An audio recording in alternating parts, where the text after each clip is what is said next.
Яңа Тумба ауылының иң үлкен кешеләренең берсе 83 яшьлек Валентина Морозова мондый җыеннарны бердә калдырмый икән. Алар авыл кешесе өчен бик кирәк ди ул. 48 ел сатучы булып эшләгән Валентина Ивановна. Я пришла из-за того, у нас как вот Мин җыенга зур гызыр белән килдем. Җирне казыдылар, юл юк. Юл буйлары бердә чаптырылмый. Яңа Тумба авылы районына шактый еракта урнашкан. Биредә 108 хуҗалык бар. Шуларда 47 мөгезле эретерлек осрала. 23 баш савым сыйыры бар. Авылда быел 5 кеше вафат булган. Туучылар юк. Статистикадан күренгәнчә саннар әллә ни шатландырмый. Авыл халкы район җитәкчелегенә үз проблемаларында җиткерде. Алар авылга маршрут автобусы йөрмәү, фельдшер-акушерлык пунктына кирәкле даруларның җитәрлек булмавы һәм башкалар иде.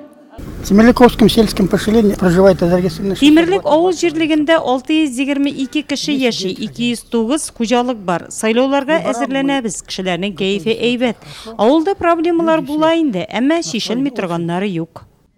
Тимерлек халкы авыл җирлеге белән үз проблемаларын бергәләп хәл итә. Шуңа да катлаулы мәсьәләләр юк ди авыл җирлеге башлыгы. Елавыр авыл җирлегендә исә ярты ел элек җыенда күтәрелгән мәсьәләләрнең кайберәүләре акрынлап шишелә башлаган. Үзара салым акчасында максатчан тотарга ниятләгәннәр. Мы должны были собрать 42 тысячи. Без 42 мең сум акча җыярга тиеш идек. Бер гражданга 100 сум туры килә. Фактта халыктан 37 400 сум акча җыеп банкка тапшырдык. Кайберәүләр үзара салым җыюда катнашмады. Республика бюджетыннан 1 сумга 4 сум өстәлеп бирелә. Нәтиҗәдә без 171 мең сум акча алырга тиешбез. Бу акча Елавыр авылындагы күперне төзекләндерүгә тотылачак. На эти деньги Кирәк ул җыеннар үзләре. Кирәк. Анда бит инде кеше бар, бер-берсен күрә, бер-береңә сорауны бирәсең, атны бир аласың, мин нәрсә булса да. Әмма титеп киләбез шул сорау нигә җыеннарга. Остановкалар турында бирдек, вопросны күперне эшлиләр инде, ясыйлар. Хәзер күпер турында решать ителде вопрослар. Ну остановка менә хәзер куркыныч инде. Заречный авыл җирлегендә 240 хуҗалык исәпләнә, шуларда 620 кеше яши.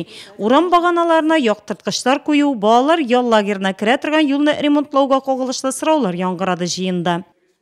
Уличное освещение деревьев Тернояз, например, посел Заречный. Тернояз авылындагы урамнарга яктырткычлар кую. Үткән җыенда исә Заречный авылы урамнарындагы баганаларга яктырткычлар кую мәсьәләсе күтәрелгән иде. Ул уңай якка хәл ителде. Шулай ук Тернояз авылына мотопомпа сатып алдык. Булган проблемалар акрынлап шишелә. Шулай ук Заречный авылындагы клуб мәсьәләсе дә күтәрелде җыенда. Әгәр дә 50 урынга исәпләнгән клуб төзелә икән, безнең өчен бу бик әйбәт үзгәреш. Юллар мәсьәләсе дә көн үзәгендә. Иң мөһиме бу проблемалар акрынлап уңай якка хәл ителә.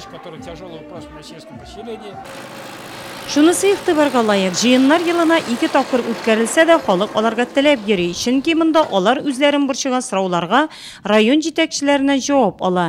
Һәр җирлектә яшәүче үз авылы язмышына битараф түгел. Моны район җитәкчеләре дә үз чыгышларында билгеләп үтте.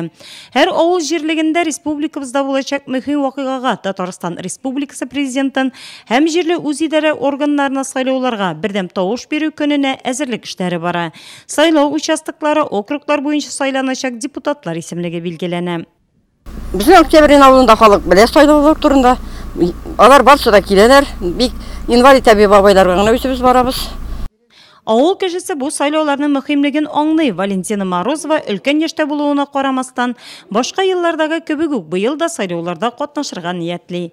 Как начался, молоденький, 18 лет был. 18 яшемнән бирле сайлауларга йөрим, әле җыелышларга да киләм, җырларга биергә яратам. Хожу и пою, и пляшу, и все.